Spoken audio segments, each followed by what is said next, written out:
Bermuda triangle. ये नाम सुनते ही दिमाग में क्या आता है? रहस्य, साजिश, अनसुलझे सवाल, है ना? दशकों से ये नाम इन सब चीज़ों का दूसरा नाम बन गया है। तो चलिए आज इसी मशहूर कहानी के परतों को खोलते हैं और देखते हैं कि आखिर सच है क्या। तो सबसे बड़ा सवाल यही है, क्या अटलांटिक महासागर का ये जो हिस्सा है, ये सच में किसी अजीब, अलौकिक शक्ति का घर है, या फिर इसके पीछे कोई और ही कहानी है, कोई और सच्चाई छिपी हुई है? चलिए मिलकर इसी सवाल का जवाब ढूंढते हैं।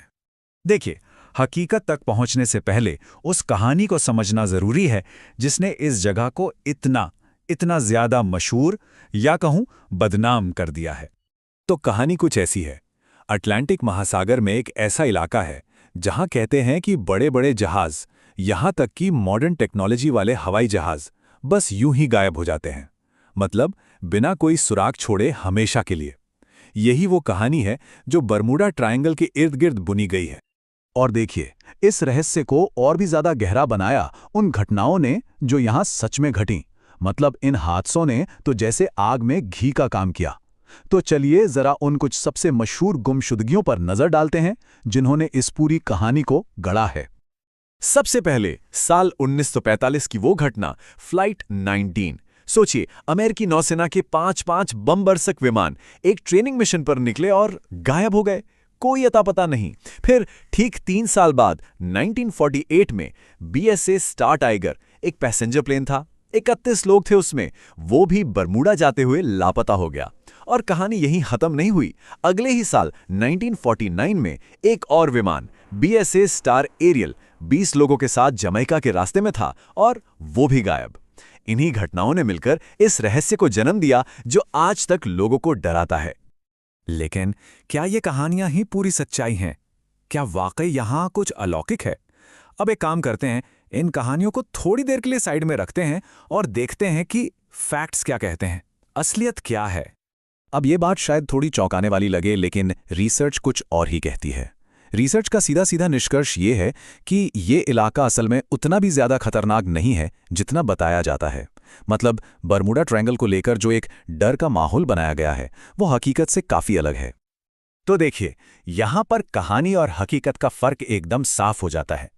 एक तरफ तो ये मान्यता है कि ये जगह बहुत ही रहस्यमयी और खतरनाक है ना? पर दूसरी तरफ जब रिसर्च को देखते हैं तो पता चलता है कि भाई यहां से जितना ट्रैफिक गुजरता है, जितने जहाज और विमान आते जाते हैं, उस हिसाब से यहां होने वाले हादसों की संख्या कोई असामान्य नहीं है, बिल्कुल नॉर्मल है। तो सवाल ये उठता है कि अगर कोई एलियन या कोई सुपरनैचुरल पावर नहीं है तो फिर उन सारे विमानों और जहाज़ों का आखिर हुआ क्या? इसका जवाब किसी रहस्य में नहीं बल्कि साइंस और लॉजिक में छिपा है। देखिए, असल में इन हादसों के पीछे कोई एक वजह नहीं है, कई चीजें एक साथ काम करती हैं। जैसे वहां के प्राकृतिक कारण, तेज समुद्री धाराएं, इंसानी गलती यानी ह्यूमन एरर, पल पल बदलता खतरनाक मौसम, और हाँ, ये भी कि वहां ट्रैफिक बहुत ज्यादा है। तो कोई अलौकिक शक्ति नहीं है, ये सब मिलकर हादसों की वजह बनते हैं। ये कोई रहस्य नहीं बल्कि सीधा साधा लॉजिक है। और इनमें से ह्यूमन एरर यानी इंसानी गलती एक बहुत बहुत बड़ा फैक्टर है। सोचिए, नेविगेशन में एक छोटी सी चूक या खराब मौसम में कोई गलत फैसला लेना, ऐसी मुश्किल परिस्थितियों में ये छोटी छोटी गलतियां भी किसी बड़ी दुर्घटना का कारण बन सकती हैं, और ऐसा कई बार हुआ भी है। तो कुल मिलाकर बात यह है, रिसर्च का जो निष्कर्ष है वो एकदम साफ है। बरमूडा ट्रायंगल कोई पैरानॉर्मल या अप्राकृतिक जगह नहीं है। हाँ, इसकी कहानी सुनने में बहुत रोमांचक लगती है, लेकिन ये किसी रहस्य का सबूत नहीं है। ये दुनिया के बाकी हिस्सों की तरह ही एक सामान्य समुद्री इलाका है जहां प्राकृतिक घटनाएं होती हैं और इंसानी गतिविधियां भी। और जाते जाते एक सवाल छोड़ जाता हूं, कभी सोचा है कि हम दिलचस्प रहस्यमय कहानियों की तरफ इतना क्यों खींचते हैं, जबकि